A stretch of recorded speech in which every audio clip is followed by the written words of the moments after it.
What's up, everybody? Welcome back to Bucco Territory, presented to you by the Foul Territory Network. My name's Noah Hiles, and joining me, as always, on this fine program are my co-hosts, Josh Harrison, a.k.a. Jay Hay, and Platinum Key, a.k.a. Mark. Fellas, spring training is in the thick of things now. They're playing games. We're going to talk about that. We're going to talk about a little World Baseball Classic action as well. We have a guy on this show who played in the World Baseball Classic. Spoiler alert, it is not Platinum Key.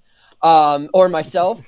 So we're going to talk about his experiences and maybe break down a little bit of the World Baseball Classic field. I feel like we're going to talk about the World Baseball Classic more on this show as it continues to unfold. But why not dive into it now with the news of Tarek Skubal saying that he's only going to pitch once.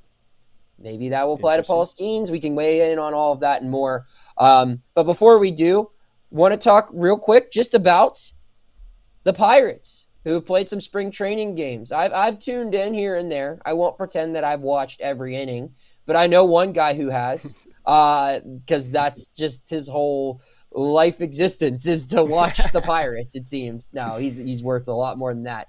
But Mark, we're going to start off with you giving us a recap. I mean, they've played a handful of games now. They had a couple split squad games over the last few days. They opened the spring training season at Ed Smith like they always do on Saturday.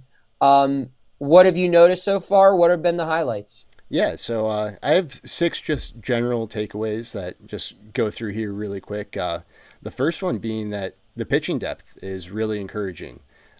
There's a lot more options in the bullpen than just Santana, Soto. Those guys looked really good, but you saw Nicholas shove on Monday today, and then Matson and Sisk on Sunday looked really good.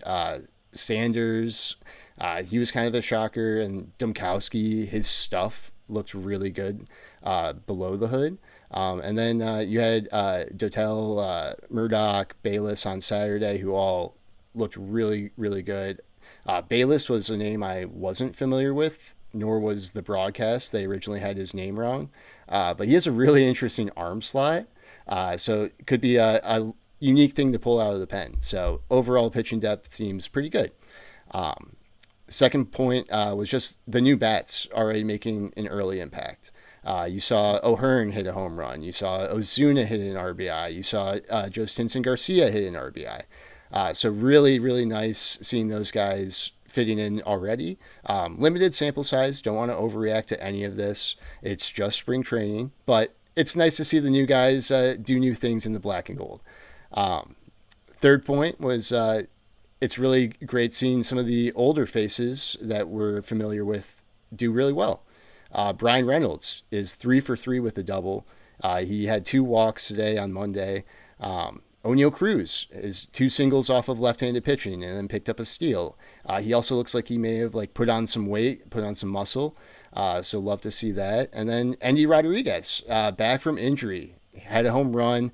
Love to see that. Endy brings a ton to this team, so would love to really see him find a position and a role on this club that he can fit. Fourth here, the Young Bucks making an impact. You had the Esmeralyn Valdez grand slam, the Tamar Johnson triple, the Nick Samillo home run, the Tony Blanco Jr. had an RBI. So a lot of guys that a lot of names that Pirates fans are familiar with, popping off. So you love to see that. Fifth point is just don't panic and be patient when it comes to guys like Connor Griffin and Bubba Chandler. Connor's 0 for 5 right now in spring, but he had a couple of really hard hit balls, one that probably should have been a home run. He had an infield single that was just a blown call by the umpire, maybe a call going Bryce Harper's way. So be patient on those two guys. It was cool seeing Bryce Harper talk about Connor Griffin too. So some great quotes there, and Bubba will be fine, just didn't have the control today. Then last thing is just limited injuries so far. Jack Brannigan took a ball off his face. But I mean, other than that, we're pretty clear for injuries as far as spring training goes. So, yeah. Oh no, I think you're muted. Oh, sorry. Yeah, I can't believe you just said that twice. I mean, you guys are 3 days worth of games into spring training. You can't be bragging about health yet. I mean, Nope, I nope. saw the stress on Josh's No, face right when you no, said no, that no, too. no. Like, I just saw him say he got hit in the face or something like that, and I was oh, like, you didn't see that? "Whoa, Yeah. yeah, yeah, no, no, no." I mean, yeah, no, injuries obviously gonna pop up. I was more like I hadn't seen somebody get hit in the face. Yeah, it That's what was I he was. was on defense, so it It was was like a a line bad drive to hop. third Yeah, base. Yeah. Took it off the nose Okay, and broke yeah, his nose. Yeah. yeah, no, no, Made no. the I play. wouldn't. yeah. Still was grabbing Hey, for the hey, that's ball with blood spewing out of his nose. Yeah, Yeah, it was pretty impressive. hey, Jack hey, Brannigan's that's had some grit. tough injury luck too. yeah. Um, That's tough. That's that grit they talking about. Mark, a couple notes. Just from my observations, you mentioned it a little bit. I mean, Connor hit two balls with a 100 mile per Yeah, hour plus 105 and exit velo. 109. Yeah. Yeah, in his first game. So I mean, that's probably what you're looking for more than spring training stats. Is he barreling balls? So like that's obviously encouraging. Um, to be honest, like it's the young guy stuff that's I'm most excited about in these first 3 days. Like Justinson Garcia, like if he performs well, he could earn himself a spot on this He roster. looks like a player. Yeah. Right. And like he's big league ready. And just because, their outfield is a little bit of a chaotic mess, I mean, he's a true outfielder. And if he hits, he's got a spot here. So that's one thing that I'm really interested in monitoring moving forward. Yeah, I'm not too worried about how a young pitcher looks in his first spring Yeah. outing. I'm sure Bubba was pissed about it because that's He just the type was, of guy but he is. yeah. But That's how he is, yeah, right? yeah. But overall, yeah, overall pretty good stuff. We're going to talk about the World Baseball Classic here as we move on. But before we do, want to give a shout out to our show's sponsor, SeatGeek. A lot of good sporting events are back in action now that the Olympics are over. On Thursday, the Penguins are hosting the New Jersey Devils, who, of course, have Jack Hughes, the guy who had the game-winning goal for Team USA on Sunday in the Winter Olympics. So if you want to head down to PPG Paints Arena, right now, the get-in price at the door is $67 on Thursday to see Penguins and Devils. So head on down there. And, of course, we've got a code for you. You can use code Territory10 for 10% off of your next set of tickets at SeatGeek. That's 10% off any tickets with promo code Territory10. Make sure you click the link in the description to download the app and have the code automatically added to your account so you can use it later. Again, that's code Territory10 for 10% off. So big thanks to SeatGeek for their sponsorship. I know for a fact I've used SeatGeek plenty in my day. I'm sure you have as well, Mark. So now we're going to talk some World Baseball Classic. And before we get into this year's World Baseball Classic team, I want to talk about this show's favorite player in World Baseball Classic history. This guy right here, Josh Harrison. Josh, what team were you on? Was that 2016? 17. It's 2017, right? That was 17. That was my senior year of college. I remember watching. You guys won it that year, right? Wow, man. Oh First yeah, time. we won it that year. Not Yeah. yeah. I mean, part of history. Only team to win it. Yes. To this day, we still go down in history. We're the only U.S. team to win it, and Look at that. that definitely got memories from that whole time. So let's talk about that. I mean, how did you get asked to be on it? And you weren't the only Pirate. Kutch was on that team as well, if memory serves correctly, right? Yeah, Kutch was on the team, and I just remember being spring training's about to start, and I don't know if my agent got it. I don't even think it was my agent. I think my agent might have got a call, but I think it was Clint that called me in the office, um, and was like, "You got a request, Team USA, to play for the Classic. I think it'd be a good opportunity." And in my eyes, it's like, yeah, that would definitely be cool. And at the same time, I'm like, man, I get to miss a little bit of spring training, to go play Yeah. in the Classic. Which for me was kind of cool because I never played winter ball or like play international. So, for me, it was going to be an experience in itself. Not just joking to say I got to miss a couple weeks of spring training, but knowing that I was going to be, representing USA, playing, amongst some other, great players, and just being able to, it almost felt like the All-Star game for 2 weeks. What was it like? I mean, it's funny that you say the All-Star game because the All-Star game guys are mid-season form, guys are stretched out. I mean, pitchers are stretched out, and obviously, I mean, the Right. position players they're dialed in. Where in early March, you're still trying to figure out your swing. We've talked about on this show how you approach things a little differently in spring training. What was it like to have to lock in and face the best guys from the Dominican Republic, from Venezuela, who are all trying to win for their country like you were? How hard was that to lock in? Well, it was definitely different because, as I said, it had the feel of like, the All-Star game where, we all from, whatever team you come from, are considered one of the key players on your team. And, but that also means that not everybody's going to play as much as they usually are or whatever, but there are ways to stay fresh. And granted, we knew the intensity for me experiencing it. I was like, man, the intensity of these games, you know, I definitely felt, even though I didn't play every game. And as you said, pitchers not being stretched out, you got, a lot of pitchers, but you also got a lot of position players, guys that they're trying to mix in. But, for us, we opened up in Miami, and I think we played Colombia first, then we Yeah. played Canada, and then we played the DR. And with the exception of the Canada game, I felt we were the visiting team every game, especially down in Miami. Like that place was so loud. And I think being in that atmosphere pretty much puts you in that competition mode right away to where spring training, can have I don't want to say a little bit more relaxed feel, but it is because, the World WBC, I'm talking, Miami Stadium was fully packed. So it's like, oh yeah, you have no choice but to go and feel like you playing a real live game because, you're not going to go out here and go through the motions. You got adrenaline like you playing, a playoff game. Yeah. I mean, I remember watching that World Baseball Classic and that atmosphere. I mean, especially the Dominican game. I mean, that's probably the Mhm. fullest that Marlins Stadium's ever been, Oh, unfortunately. But where does that atmosphere rank in games that you've played? I mean, you're a part of the 2013 blackout, obviously. You played 3 home playoff games in Pittsburgh. You played in huge markets out after you left Pittsburgh. But where does that? Because I mean, you had um, there. It's not just crowd noise. It's they had the horns yeah. going. They had No, no. noisemakers in So, the so I stands. was, I Yeah. was gonna say it would. I'm gonna put it right behind that 2013 wild card game. Because as I mentioned, I never played winter ball, didn't play, international like growing up or anything. So that was my first taste of playing against, Team Dominican, Colombia, all these teams. So that was my glimpse of what it's like when you watch winter ball and you hear, the bells, the drums. And if you Hmm. go back and look at video, like I'm standing on the bench the whole time. I'm not playing, but the whole time I'm like on the bench vibing because I'm just like the energy, like you have no choice but to be, into the game, whether you playing or you on the bench.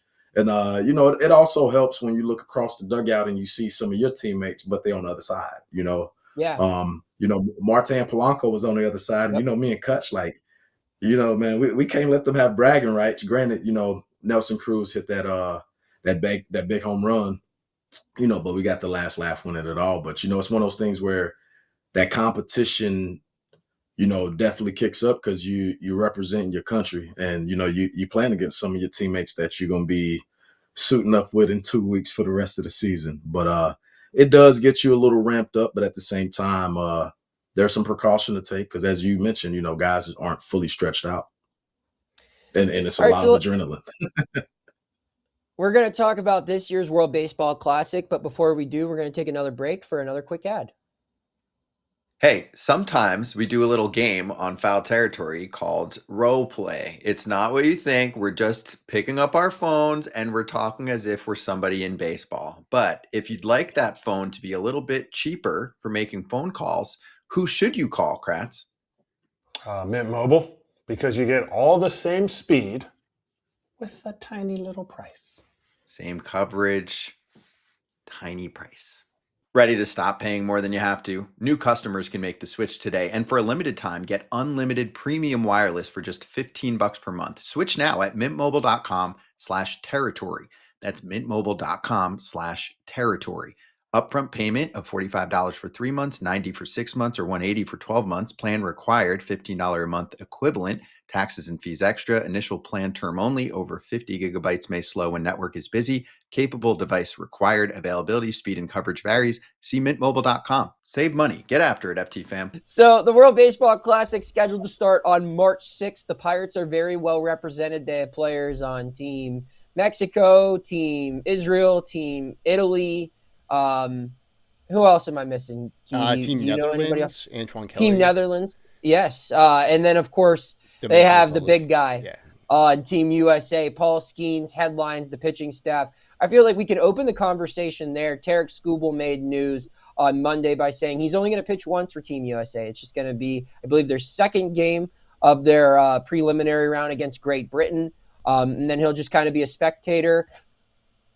I don't think Paul's been asked about what his workload will be. I don't anticipate him only making one start. I think he'll probably I think you'll do have a little to bit more. drag him away, like Yeah. by like his feet, if you want him to not Now- pitch more than once. So I will say that I think Paul is very smart about how he goes about his buildup, and I think his ultimate goal is pitching for the Pirates in October, and so he will definitely have that in mind. But this could be old news by the time we even publish this on Tuesday morning, but just going off pure speculation, I'd have to anticipate he probably pitches at least more than once for the United States. But I want to open the discussion. I mean, if you're a Pirates fan like you, Mark, I mean, how often are you hoping to see Paul Skeens pitch in this? Like, are you getting nervous if you see him come back out for a third or fourth inning of work in early March or in mid-March? I mean, if it was anyone else, I think I might be a little nervous, but I have full faith in Paul Skeens. He knows his body. He knows himself. He's going to put in the work behind the scenes to be ready. So, yeah, I'm not worried at all. I mean, knock on wood. But, yeah, I mean, he's a horse. Like, he's going to go out there. He's going to shove as much as he possibly can. So, yeah, I'm looking forward to it. And I think that's great. And I'd much rather see him pitching for Team USA right now, taking the full advantage of that opportunity than a Pirates spring training game. I think that benefits not only him more in the long term, but also the Pirates as a brand and getting the team out there and having a face of baseball. And the way you become a face of baseball is being in those big moments, like that Shohei Ohtani, Mike Trout at bat in the last World Baseball Classic. So to see Paul Skeens in that moment would be really, really cool as a Pirates fan.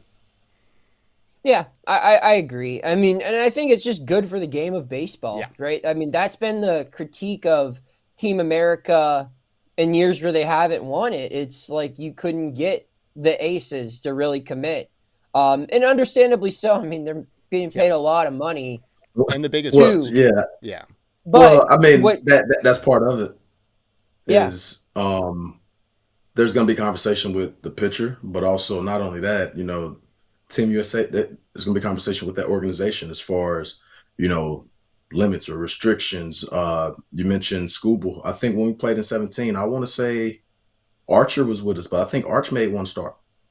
And didn't throw, you know, didn't pitch again throughout the Classic. And I think a lot of it too is also going to be how it matches up with where they are with their team, their days, where they're supposed to start, where they open up.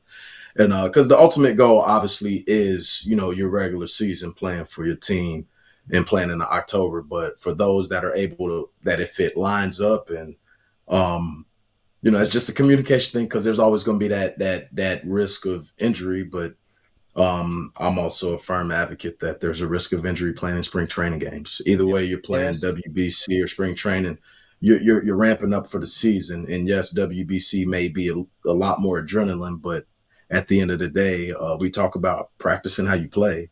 But, you know, I think there's just as much risk playing in spring training because, you know, there's some built-in days with the Classic. Spring training is every single day. So there's give and take to both.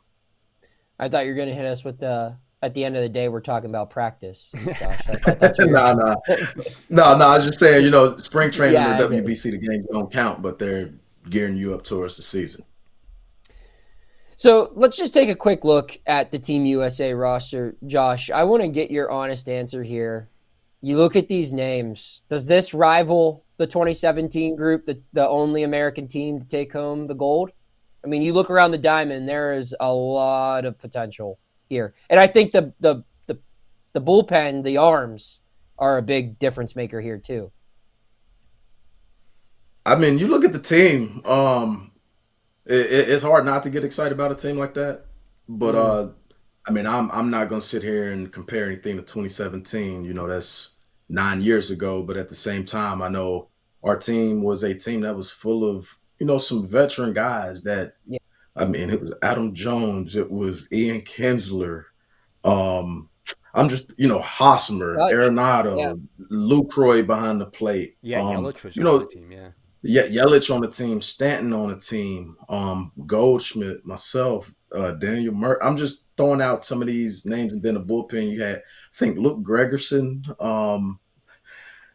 Pat Neshek. Just throwing out some names where it's like Yeah. we have some proven guys, and granted, times have changed 9 years down the road. Obviously, it's a lot more broadcasts. There are going to be different opportunities for people. But at the time, 2017, it was almost like we had a team full of guys that, kind of been around. And Yeah. you look at this team, there's a lot of youth. And that's not to say that we weren't all youthful. It's just 9 years ago, you was considered to be in your prime at 30, where 9 years later, you're considered to be in your prime at 24, 25, Right. But, you look on paper, I don't see why it's not a team that shouldn't, be able to join us in the history books and, be, a second team winning the gold. Because, I mean, realistically, we should be able to put a team out there that should, be competing every year that the Classic is out there. Yeah. And I think their biggest competition is the defending champions. Mark, do you have that roster as Team well? Japan, yeah. This is a loaded squad. Keep this up here for a minute. I mean, you look, that guy at DH is pretty good. You read some of the names on the rotation. I mean, you want to talk about Skeens having to be dragged off the mound. I mean, I think the guy who Right, on yeah. is going to be very excited. The corner infield on this team is super interesting because, those were two guys the Pirates pursued in the offseason. Mhm. And then obviously Matsui and Wright, familiar face to a lot of Pirates fans having played in the division. Yeah. And it always just feels like Team Japan plays well together, right? I mean, this is that culturally, I mean, they all play a very similar brand of baseball. It's just how it's taught over there, and there's a reason why they've won it more than any other country. Mm-hmm. I think that's who we beat in the championship. It was in LA. I think it was like a 2-1 game. It was rainy. It was cold. It's cold and rainy in LA. But like, they're a really disciplined team. Like, I remember looking up at the dude that started. I think he threw like 6 or 7 innings. And I think he was throwing like 91, 92. But, he was herky-jerky, mixing in pitches. They had good at-bats. And it was like, no, man, they're a really disciplined team. And you could just tell, like, that's what they put in year in and year out. But I think they all play together a little bit more than, our teams do. But I mean, that's also part of baseball. You got to make adjustment, come together, and represent for your country. And excited for it to start in a couple of weeks. Hopefully they, Team USA brings it home. Absolutely. One more note about Team USA. One other player I want to highlight that I'm excited to watch is David Bednar. Get to root for the Renegade one more time here. So really looking forward to seeing him back on the mound on a team I'm rooting for. Absolutely. We root for all of you to hit that subscribe button if you haven't already. That's what we root for here at Bucco Territory. We're on a mission to 3,000 subs. We can't get there without your help. Big thanks to everyone who has subscribed already. Also want to remind everyone to check out the Bucco Territory team store where you can get all of our merch. You get the t-shirt there, the hoodie, I believe hats next. Look at that. Nailed it. Then the ball cap or the gym bag. I'm going to say the bag. Oh, the mug. The coffee mug. The mug today. There's the hat. The mug might actually be my favorite out of everything. I might have to get one. There's some good stuff on there. You got to check it out. I was about to say, I might have, right. So, guys, any final thoughts as we wrap it up here? No, just as we say, WBC's coming up, but with Mark's recap, as you said, there's only a couple games, but curious to see how, things start to get into the swing and you start to see guys start to, get more at bats under their belt and work towards opening day and see how the roster shakes up. And, and that's the spring training. When games start, before we know it, it's gonna be opening day. Mm-hmm. Yeah, and I'll just end it by saying, loving all the optimism. It feels rightfully placed this year. Lots to be excited about if you're a Pirates fan. So keep tuning in, keep following along. A lot of good stuff coming. I just want to sign off by saying I'm super excited to watch the World Baseball Classic and keep cheering for Team America. I had a lot of fun watching the Winter Olympics. Shout out especially to all the female athletes who represented our country. Yes. 8 of our 12 gold medals that came home to our country were from women's sports. So women's sports matters. They are important. They make our country very proud, and everyone should be proud of them. Just as proud as we are of the men. Exactly. Shout out to women's sports for doing us right. Yeah, we appreciate all of your efforts, and you made us all very proud on the world stage. So that's all I got for Josh and Mark. I'm Noah Hiles signing off, saying thanks for tuning in to another episode of Bucco Territory, presented to you by the Foul Territory Network.